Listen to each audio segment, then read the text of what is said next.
კიდევ ერთხელ მოგესალმებით, გრძელდება ჩვენი გადაცემა და სიამოვნებით წარმოგიდგენთ დღევანდელი გადაცემის ბოლო სტუმარს, საქართველოს ახალგაზრდობის წარმომადგენელი გაეროში თათია დოლიძე. დილამშვიდობისა თათია. დილამშვიდობისა. დიდი მადლობა მობრძანებისათვის. პირიქით, დიდი მადლობა მოწვევისთვის. ვიხარებ ჩვენი სტუმარი ხარ, ესე იგი ძალიან დიდი რეზონანსი გამოიწვია შენმა გამოსვლამ, შენმა სიტყვამ, მთელი ქვეყანა ამაყობდა და ლაპარაკობდა თქვენზე და მართლა ძალიან გვემაყებოდა რომ ესე წარმომადგენელი იყო საქართველოს ახალგაზრდობას და სამში მნიშვნელოვანი სიტყვა წარმოთქვით. თუმცა ის ალბათ ყველა მოისმენა ის ფრაგმენტი.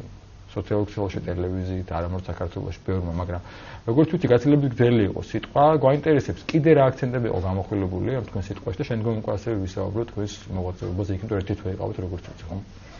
დიდი მადლობა ამ კითხვისთვის, იმიტომ რომ ბევრს დარჩა ისეთი შთაბეჭდილება, რომ თითქოს მხოლოდ ოკუპაციის თემაზე ვისაუბრე, რა თქმა უნდა, ასე არ იყო. საერთოდ მნიშვნელოვანი იყო ამ აქცენტის დასმა. რა თქმა უნდა, მე თუ წარმოვადგენ საქართველოს ახალგაზრდობას, მათ შორის წარმოვადგენ იმ ახალგაზრდებს, რომლებიც ოკუპირებულ ტერიტორიებზე ცხოვრობენ და მათ კონფლიქტი ამა თუ იმ სახით შეეხოთ და მათი სოციალური პრობლემების გაჟღერებაც იყო ძალიან მნიშვნელოვანი, მაგრამ ამას გარდა, რა თქმა უნდა, ვისაუბრე საქართველოში მცხოვრები ახალგაზრდების ისეთ პრობლემებზე, როგორიც არის უმუშევრობა, განათლების ხარისხი და ხელმისაწვდომობა, შეზღუდული შესაძლებლობის პირებზე, ვისაუბრე გენდერულ თანასწორობაზე, ვისაუბრე. ბევრი თემა არის, რომელსაც სიამოვნებით შევეხებოდი. კიდევ უბრალოდ ის არის რომ 5 წუთიანი უნდა იყოს. ანუ იყო რეგლამენტი. რეგლამენტი არის, მხოლოდ 5 წუთიანი უნდა იყოს გამოსვლა. და შესაბამისად ძალიან რთულია რომ ესეთ ყველაფერი მოიცვა, მაგრამ ნუ ეს ძირითადი საკითხები იყო, რომელიც მინდოდა რომ ესაუბრა და ნუ ეს მოვახერხე ამ 5 წუთში ყოველ შემთხვევაში. ხო, ძალიან მართლა როგორც კახა თქვა და ყველა მიცის, მართლაც დიდი რეზონანსი მოყვა ამ ვიდეოს და ნუ ძალიან ბევრი კომენტარი იყო, გაზიარება და ასე შემდეგ და ნუ ზოგიერთ ძირითადად კი არა და იყოს უდადებითი კომენტარები, მაგრამ იყო რამდენიმე შეკითხვა, თქვა, აი მაგალითად ასეთი ტიპის რომ რატომ ქართულად არ გამოვიდა. აი ამაზე რა პასუხს გასცემ? იქ ვერ შეიძლება გენიალური ინგლისურით ლაპარაკობს, მაგრამ ქართულად რატომ არ გამო?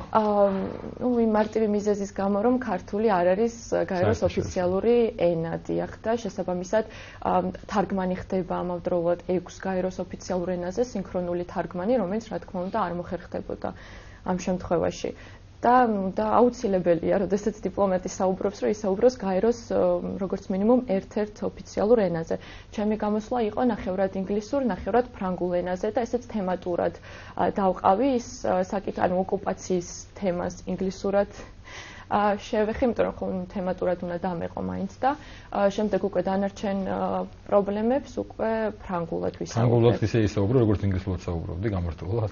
დიახ, ფრანგული ჩემი პირველი უცხო ენა არის. უბრალოდ ერთი და იგივე ფრაგმენტი გავრცელდა, ანუ ტელევიზიებში და ის ერთი და იგივე ნაწილი ითარგმნა, მაგრამ სოციალურ ქსელში მთლიანი რა თქმა უნდა იყო ხელმისაწვდომი, თქვა, ვისაც აინტერესებდა. დიახ, რა თქმა უნდა, უბრალოდ არ ველი რომ საზოგადოების დიდმა ნაწილმა იცის თუნდაც ფრანგული ენა, ერთი მხრივ ამასაც ვიფიქრე, რომ შეიძლება წამგებიანი იყო, იმიტომ რომ შემდეგ თარგმანსაც რომ მოусმინე სინქრონულ თარგმანს სხვადასხვა ენაზე არ იყო, ხო, არ იყო. ხო, როგორც ხდება ხალხის არ იყო და საკმაოდ მნიშვნელოვან საკითხებს შევეხე იმ ფრანგულ ნაწილშიც და რაღაც მომენტში ვიფიქრე, შეიძლება არც იყო მეთქი მიზანშეწონილი, თუმცა ეს ჩვენი ერთობლივი გადაწყვეტილება იყო მისიასთან ერთად. იმიტომ რომ ეს იყო პირველი შემთხვევა, როდესაც საქართველოს გააკეთა საქართველოს წარმომადგენელი გამოვიდა ორ ენაზე, ანუ თან ეს არის ორი ძირითადი ენა გაეროსი და ნუ გათვლა ის იყო და რეალურად ამანაც ძალიან კარგად იმუშავა მრავალ ფრანკოფონულ საღამოებზე მიმიწვიეს, შემდეგ ბევრი დიახ, ანუ დაინტერესდნენ. კი, თათია, ამ პერიოდში როცა იქ იყავით, როგორც ისე არაერთი შეხვედრა იყო და სხვა რაღაცები ხდებოდა. ხო, საინტერესო რო გითხრათ, რა შეხვედრები იყო, რა ორგანიზაციებში იყავით ჩართული და რამდენად ნაყოფიერი აღმოჩნდა თქვენი იქ მოღვაწეობა იმ დღეებში? საერთოდ მესამე კომიტეტის საქმიანობის გარდა, ასევე გაეროს ახალგაზრდობის წარმომადგენლებს კიდევ ცალკე პროგრამა აქვთ. შეხვედრები გქონდა, როგორც გენერალურ მდივანთან, ისე გენერალურ მდივანს ყავს ახალგაზრდობის დესპანი. ბევრმა არ იცის საქართველოში ეს ადამიანი არის აჰმედ ალხანდავი, რომლის მოწვევასაც ვაპირებთ საქართველოს ასევე. მასთანაც გქონდა შეხვედრა, გქონდა გაეროს სხვადასხვა სპეციალიზირებულ სააგენტოებთან შეხვედრა და გვერდითი ღონისძიებები იმართებოდა, რომელშიც ვიღებდი ასევე მონაწილეობას, მიწვეულიც ვიყავი მომხსენებლად რამდენიმეზე და ერთი მე თვითონაც გავუწიე ორგანიზება ძალიან კარგად ჩაიარა ავსტრალიის მისიასთან ერთად გავაკეთე ეს მახსოვს ჩვენმა მუდმივმა წარმომადგენელმა ესეთი კომენტარი გააკეთა რომ ორი რაგბი ქვეყნის ერთობლივი ესე იგი ნამუშევარი იყო ეს ეხებოდა ახალგაზრდების სამეწარმეო საქმიანობას ანუ ისეთი შთაბეჭდილებაც ნამდვილად არ მინდა დარჩეს თითქოს საქართველოს მისია იქ გარდა ოკუპაციისა არანაირ თემაზე ანუ ეს იყო ხო ერთადერთი ის მომენტი რაც ფიქრობ იმდენად არ მომეწონა რომ მაინც და მაინც ამაზე გამახვილდა ყურადღება საკმაოდ ფართო არის ჩვენი პორტფელი იქ და მეც ვეცადე რომ რაც შეიძლება მეტი თუმცა ეს არის ყველაზე გრძნობიარე საკითხი და ფაქიზი ჩვენთვის და ალბათ ამიტომაც რა თქმა უნდა მაგრამ ისიც აუცილებელია როცა რომ გაეროში მიხვდნენ რომ ჩვენთან ბევრი სხვა რაღაც კეთდება როგორც პრობლემები გვაქვს და გამოწვევები ასევე სხვადასხვა მიმართულებით მიღწევებიც გვაქვს და ამ ღონისძიების ფარგლებშიც დიახ ამ ღონისძიების ფარგლებში წარვადგინე სტარტაპ საქართველოს პროექტი როგორც ერთ-ერთი ყველაზე წარმატებული პროექტი ჩვენი 4 პუნქტიანი რეფორმის გეგმა, რომელიც საქართველოს მთავრობამ შემოიღო, სწორედ გაეროს მდგრადი განვითარების მიზნების მისაღწევად ამ მიმართულებით და ახალგაზრდებისკენ მიმართული ერთ-ერთი ყველაზე წარმატებული პროექტია ეს და მისი წარდგინებაც მოვახდინე. ახლა რა გეგმები გაქვს უკვე ვთქვათ, მე ვიცი რომ დაგეგმილი გაქვს რამდენიმე ქვეყანაში უკვე ვიზიტი და ამის შესახებაც რომ დიახ, მოწვევები მივიღე სხვადასხვა ქვეყნებიდან, ისევე როგორც უშუალოდ გაეროს მიერ ორგანიზებულ ღონისძიებებს, სხვადასხვა გაეროს სპეციალიზირებულ სააგენტოების საქართველოს მხრიდანაც მაგალითად ამ თვეში 5 ქვეყანაში მიწევს გამგზავრება, ესე დაემთხვა თან ესე. და შეხვედრები გვექნება როგორც მაგალითად ხვდებით კონფლიქტურ ზონაში მცხოვრებ ახალგაზრდებს ამ შემთხვევაში ოსებთან გვექნება შეხვედრა. რუსეთის ფედერაციაშიც კი მიწევს გამგზავრება. ისე შორს როგორიც არის მალაიზია მაგალითად, სერბეთი, ნიუ-იორკში ვბრუნდები უკვე ეკონომიკური და სოციალური საბჭოს ხდომისთვის იანვარში. და იქაც უნდა სიტყვით გამოვიდე, ოღონდ ამ შემთხვევაში ცოტა სხვა აქცენტები მექნება. მე ვაპირებ, რომ გავმართო რეგიონალური ტური, ანუ საქართველოს გარშემო შევხვდე რეგიონებში ახალგაზრდებს, პირველ წყაროდან მოვისმინო მათგან, დიახ, იმიტომ რომ მე გამგზავრების წინ შევხვდი აქ, რა თქმა უნდა, ახალგაზრდულ ორგანიზაციებს რეგიონებიდანაც ხმა მოვისმინე, მაგრამ ძირითადად ჩემი სიტყვა უკვე დაფუძნებული იყო იმ კვლევაზე, რაც მე ჩავატარე. ანუ ანალიტიკურ დეპარტამენტებსაც ვესაუბრე, სამაგიდო კვლევა ჩავატარე გამგზავრების წინ, ეს ცოტა სხვა ფორმატის მინდოდა რომ ყოფილიყო და ამ შემთხვევაში მინდა უკვე ვისაუბრო პირველ წყაროდან მიღებულ ინფორმაციაზე დაყრდნობით და ეს არ იქნება მხოლოდ ამ მოხსენებით ნამდვილად არ შემოვიფარგლები, ეს ერთი წელი რაც მე ეს მანდატი მაქვს, ვაპირებ რომ მრავალი ღონისძიება დიახ და ისევ დაუბრუნდებით თქვენ სიტყვაზე გახსნათ ოლიმპიური ჩემპიონი დღეს ოლიმპიური ჩემპიონი რომელიც მაშინ ოკუპირებული ტერიტორიიდან იყო თუ გეგმავთ ახლა ან თუ მოიაზრება სანამ თქვენ იქნებით დავშვით ერთი წელი წარმოადგენელი ოკუპირებული ტერიტორიასთან ახლოს ცხოვრები ჩვენი ახალგაზრდები ნახოთ და ასევე თუ გაქვთ რაიმენაირი ფორმით სახით კონტაქტი იქით პირობით საზღვარს იქით ცხოვრება ახალგაზრდებასთან და მათი დამოკიდებულება როგორია? დიახ, რეგიონალური ტურის ფარგლებში აუცილებლად ყველა რეგიონს უნდა ვეწვიო და რამ შესაძლებლობა როგორც იქნება, შევხვდები აუცილებლად ყველას. რაც შეეხება თვითონ კონფლიქტის ტერიტორიებზე მცხოვრებ ახალგაზრდობას, მე მანამდე სანამ გაეროში საქართველოს ახალგაზრდობის წარმომადგენელი გავხდებოდი, ვიღებდი მონაწილეობას სხვადასხვა არაფორმალურ შეხვედრებში. ეს ძირითადად აფხაზებთან მესამე ქვეყნებში მოგეხსენებათ. ნეიტრალურ ტერიტორიაზე ახლაც როგორც გითხარით, ასევე ხვდები მაგალითად ცხინვალის რეგიონში ცხოვრებ ახალგაზრდებს. ანუ მე ამ საქმიანობაში ყოველთვის ვიყავი ჩართული სტუდენტობის პერიოდში. რამის ასაკეთო ნიშანსხლს ხედავთ თუ? ძალიან მნიშვნელოვანია რომ ეს მსგავსი ტიპის შეხვედრები იმართება, იმიტომ რომ ეს კულტურულ გაცვლას უწყობს ხელს და ანუ ჩვენს დაახლოება და მეგობრებას.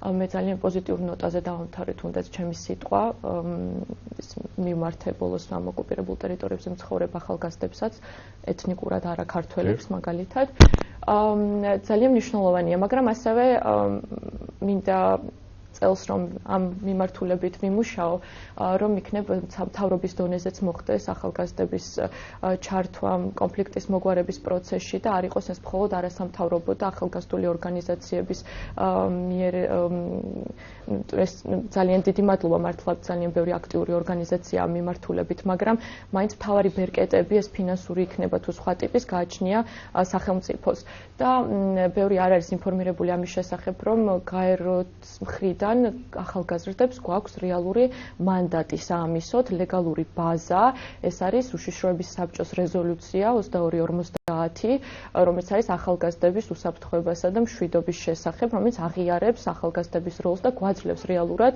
იმ საფუძველს, რომ ჩვენ ჩავერთოთ. ანუ ამის ლობირება უნდა მოხდეს სამთავრობო დონეზე და მე ვეცდები ამისთვის ყველაფერი გავაკეთო, შეხვედრაც მქონდა უკვე გაეროში ამასთან დაკავშირებით და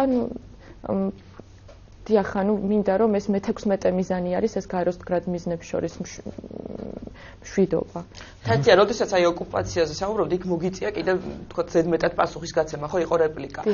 თუ როდესაც ისაუბრებთ თქვა უმუშევრობის პრობლემაზე, ან განათლებისადმი ხელმისაწვდომობაზე, აი აქ რა გამოხმაურება იყო საინტერესოა თუ მოგიწია თქვა კიდევ ზედმეტად პასუხის გაცემა, ვისაც არ უნახავს ეს სრული ჩანაწერი. დიახ, ანუ ფორმატი საერთოდ, ანუ მე-3 კომიტეტის ხდომის ეს პოლემიკას როგორც ასეთი არ ითვალისწინებს. ეს არის ქვეყნები არიან 5 წუთიანი რეგლამენტი არის, რომლებიც ანუ წარმომადგენლები ეს იქნებიან ახალგაზრდობის წარმომადგენლები თუ დიპლომატები, ამ შემთხვევაში რუსეთს არ ყავს ახალგაზრდობის წარმომადგენელი, შესაბამისად მე-3 კომიტეტში მისიიდან მათი დიპლომატი საუბრობდა, ანუ 60 ქვეყანას ყავს დაახლოებით ახალგაზრდობის წარმომადგენელი.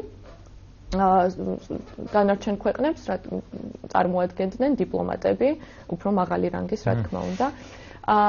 და ეს პოლემიკას არ ითვალისწინებს. უბრალოდ, როდესაც მე სიტყვა დავასრულე, მოვიდა ინფორმაცია, რომ რუსეთი აპირებდა პასუხისუფლების გამოყენებას, ანუ ესეთი უფლება არსებობს და შემდეგ ფაქტობრივად ანუ მეც გამოვიყენე პასუხისუფლება მის პასუხისუფლებაზე. არ დაპასუხოთ მარტივად რო ვთქვა. მაგრამ ეს არ ნიშნავს, რომ შეიძლება უსასრულოდ გაგრძელდეს და ანუ დიახ, რა თქმა უნდა. ანუ მას უკვე აღარ შეეძლო, რომ შენთვის კიდევ პასუხი დაებრუნებინა. ანუ ეს უკრაინასაც კი უნდოდა პასუხისუფლების გამოყენება და არ მისცეს უფლება, იმიტომ რომ იქ ხომ არ არის მხოლოდ ჩვენ არ ვართ იქ, ანუ ბუნებრივია. მსოფლიოს წარმომადგენლები არიან და ეს ამის მოსმენა თან რეალურად იყო ასევე იმ ხრივაც კრიტიკა, რომ სიტყვაზე ბევრი სხვა რაღაცის თქმაც შეიძლებოდა და მინდა ამიტომ მოსახლეობასაც განვუმარტო, რომ მე-3 კომიტეტი ეხება სოციალურ საკითხებს, როგორც არის ახალგაზრდობა მაგალითად, რადგან ჩვენი პრიორიტეტია ახალგაზრდობა, ახალგაზრდობის წარმომადგენელიც საუბრობს. ისედაც ბრალი დაგვდეს პოლიტიზირებაში, რომელიც რეალურად არ არის სიმართლე, რადგან არ გავცდენილ ვარ არანაირად სოციალურ საკითხებს და მე სწორედ იმ სოციალურ პრობლემებზე და ადამიანის უფლებებზე ვსაუბრობდი ოკუპირებულ ტერიტორიებზე. ანუ მათ მხრიდან სპეკულაცია და ეს იყო მოკლედ, რომ პოლიტიზირებას ახდენთო ახალგაზრდობის წარმომადგენლის, ასე ვთქვათ. დიახ. და შესაბამისად აუცილებელი იყო, რომ პასუხი ყოფილიყო ძალიან სწორი, კონკრეტული, ანუ იქ არ იყო ის ფორმატი და ეს თორემ საერთაშორისო ურთიერთობის სპეციალისტი ვარ, დიდი სიამოვნებით ალბათ პირველი ინსტინქტი ის არის, რომ რეზოლუციებით და სხვადასხვა ფაქტებზე დაყრდნობით რაღაცები დაამტკიცო, მაგრამ ეს ის ადგილი არ არის, სადაც ეს უნდა მომხდარიყო და თან ისედაც ყველაფერი. ჩვენ დრო იწრება ფაქტობრივად და მოდით გითხარით ჩვენს ალბათ მაყურებელს აინტერესებს ამ ეტაპზე გარდა ამ საქმიანობისა თუ სწავლობთ ან რითხებ დაკავებული თუ თქვენ გადართული ხართ ახალგაზრდობის პრობლემებზე. დიახ, მე საბოლოოდ საქართველოში დავბრუნდი, როდესაც კონკურსში გავიმარჯვე და ამ პოზიციაზე მოხდა ჩემი დანიშვნა. ახლა მუშაობ სადოქტორო თეზისზე, დისერტაცია უნდა დავიცვა, მომავალ წელს ესე გამოდის. დიახ და ამით ამ საქმიანობით ვარ კიდევ პლუს დაკავებული. ძალიან დიდი მადლობა დიდ წარმატებებს გისურვებთ, მართლა რაღაცა ძალიან გუიამაყებით. ძალიან საამაყო წარმოადგენელი იყო საქართველოს ახალგაზრდობას და იმედი გვაქვს, რომ ამ თქვენ პოტენციალს, რომელიც უდავოდ ბევრი გაქვთ, მოვახმართ ჩვენ ქვეყანას და მომავალში კიდევ უფრო დიდ წარმატებებს გისურვებთ. ძალიან დიდი მადლობა თქვენს და საქართველოს მოსახლეობას ასეთი თბილი კომენტარებისთვის და ასეთი დამოკიდებულებისთვის ჩემი მიმართ.